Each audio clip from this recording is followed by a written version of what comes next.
Pernahkah Anda bertanya pada diri sendiri, apa tujuan keberadaanku? Ini adalah pertanyaan yang telah membingungkan umat manusia selama berabad-abad, suatu teka-teki filosofis yang telah membentuk budaya, agama, dan kehidupan individual. Namun, jawabannya tetap sulit dijangkau, sebuah misteri yang diliputi oleh enigma keberadaan itu sendiri. Misteri ini menarik perhatian seorang pria bernama Albert Camus, seorang filsuf, penulis, dan jurnalis Prancis abad ke-20. Dia adalah seorang pria yang terpesona oleh paradoks dan kontradiksi kehidupan, menjelajahi kondisi manusia dalam segala kompleksitasnya. Pemikirannya, pertanyaannya, refleksinya, semuanya berkisar pada satu tema sentral, absurditas kehidupan. Ia percaya bahwa kehidupan secara inheren tidak memiliki makna, sebuah konsep yang ia sebut sebagai absurditas. Dia berargumen bahwa upaya manusia mencari tujuan adalah sia-sia, sebuah komedi tragis di panggung besar keberadaan. Jadi, apakah Anda siap untuk lebih mendalam ke dalam lubang filosofis ini? Mari kita masuk ke dalam pikirannya dan menjelajahi konsepnya tentang absurditas.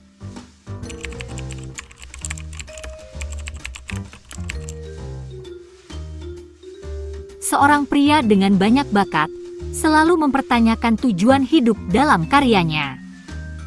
Penulis, dramawan, dan filsuf Prancis Aljazair ini lahir pada bulan November tahun 1913 di sebuah kota kecil yang miskin di Aljazair.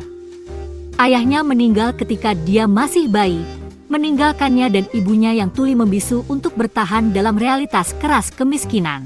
Meskipun kondisi tersebut menunjukkan kecerdasan intelektual yang luar biasa yang membawanya mendapatkan beasiswa untuk belajar di Universitas Algiers. Di sana, ia mulai mengembangkan ide-ide filosofisnya, sangat dipengaruhi oleh pengalamannya dalam kemiskinan dan kesulitan. Karir sastra sangat beragam seiring dengan kesuksesannya. Dia menulis novel, esai, drama, dan bahkan bekerja sebagai jurnalis.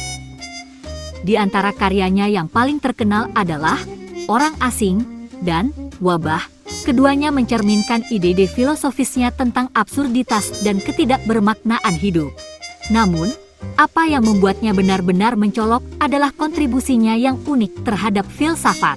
Ia adalah tokoh utama dari gerakan eksistensialis, tetapi dia selalu menganggap dirinya terpisah darinya. Sebaliknya, dia mengembangkan filsafatnya sendiri, absurdisme. Sebagaimana ia mendefinisikannya, adalah konflik antara keinginan kita akan makna dan alam semesta yang diam, dingin, yang tidak menawarkan apa-apa. Ini adalah kesadaran bahwa hidup ini absurd, tanpa makna, dan tidak memiliki tujuan akhir. Namun, alih-alih mengarah pada keputusasaan, ia melihat kesadaran ini sebagai bentuk pembebasan. Ini membebaskan kita dari ilusi tujuan dan makna, memungkinkan kita sepenuhnya merangkul keindahan dan kekayaan hidup kita di sini dan sekarang. Refleksinya tentang hidup membawanya mengembangkan filsafat unik yang dikenal sebagai absurdisme. Karyanya dan ide-idenya terus menginspirasi dan menantang kita, mengingatkan kita akan absurditas hidup dan kebebasan yang datang dengan menerimanya.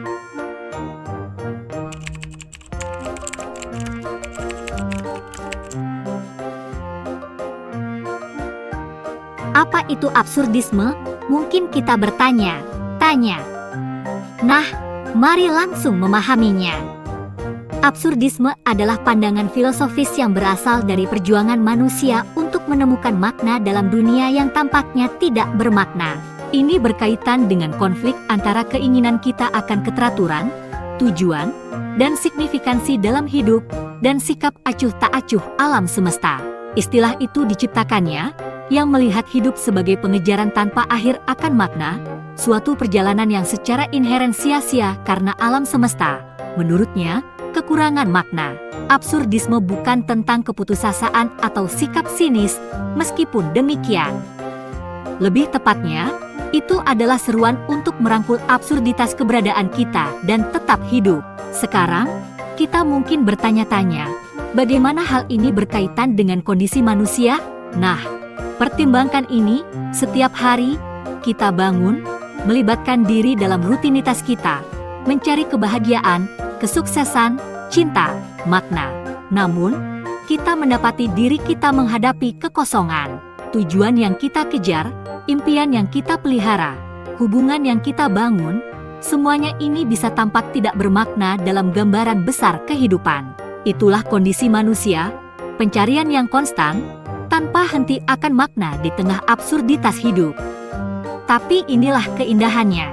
Absurdisme tidak menyarankan agar kita berhenti mencari makna atau menyerah pada usaha kita. Sebaliknya, itu mendorong kita untuk merangkul absurditas, menemukan kebahagiaan dalam perjuangan, hidup dengan gairah yang otentik, meskipun makna hidup secara inheren tidak ada. Ini tentang hidup dengan menentang yang absurd, menciptakan makna kita sendiri, dan merayakan kebebasan yang datang bersamanya. Jadi, absurdisme bukanlah keputusasaan, melainkan harapan dan kecintaan. Ini tentang menemukan keberanian untuk hidup, mencintai, bermimpi, bahkan ketika dihadapkan dengan absurditas keberadaan. Ini tentang merangkul ketidakpastian, kekacauan, absurditas, dan memanfaatkan waktu kita di planet yang indah, membingungkan, absurd ini. Absurdisme adalah cara pandang terhadap pertanyaan tentang tujuan hidup. Ini adalah seruannya kepada kita untuk hidup sepenuhnya, dengan gairah dan otentik, terlepas dari absurditas yang meresap dalam keberadaan kita.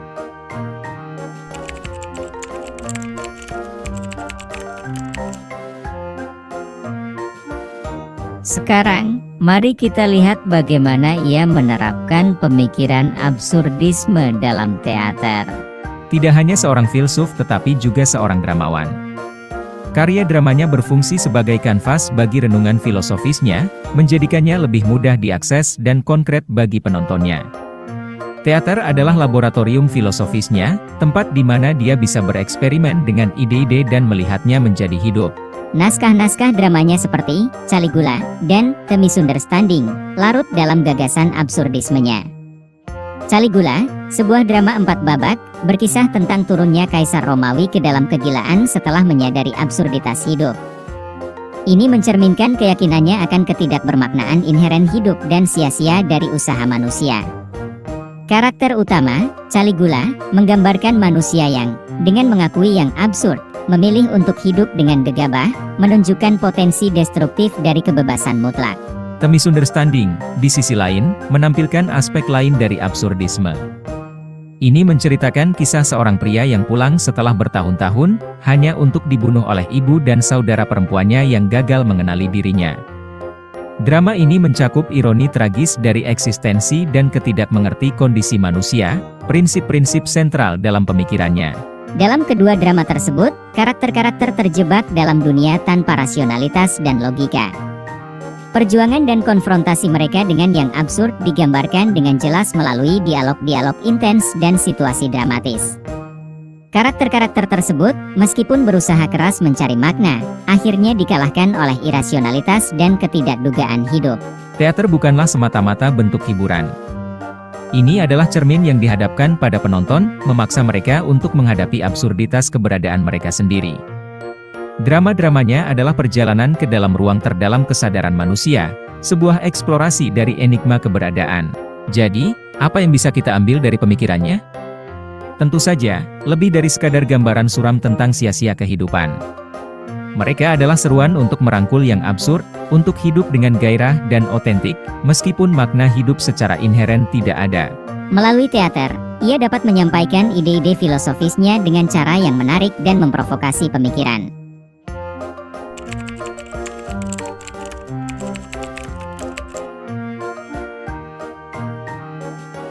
Dengan mengajukan pertanyaan yang tidak nyaman dan menghadapi absurditas kehidupan, meninggalkan warisan yang melampaui batasan waktu dan ruang. Karya-karya dan ide-idenya telah meresap ke ranah sastra dan filsafat kontemporer, memengaruhi pemikir, penulis, dan seniman sekaligus. Jadi, apa yang bisa kita pelajari dari absurdisme? Saat kita menyimpulkan diskusi ini, mari sejenak merenungkan pengetahuan yang telah kita ungkap. Kita telah menyelami misteri keberadaan, menjelajahi dunia yang memprovokasi pemikiran, dan membongkar konsep absurdisme. Kita telah melihat bagaimana gagasan ini meresap ke dunia teater, menciptakan karya-karya yang menantang persepsi kita dan memprovokasi pemikiran. Ide-idenya terus memiliki relevansi di dunia modern kita.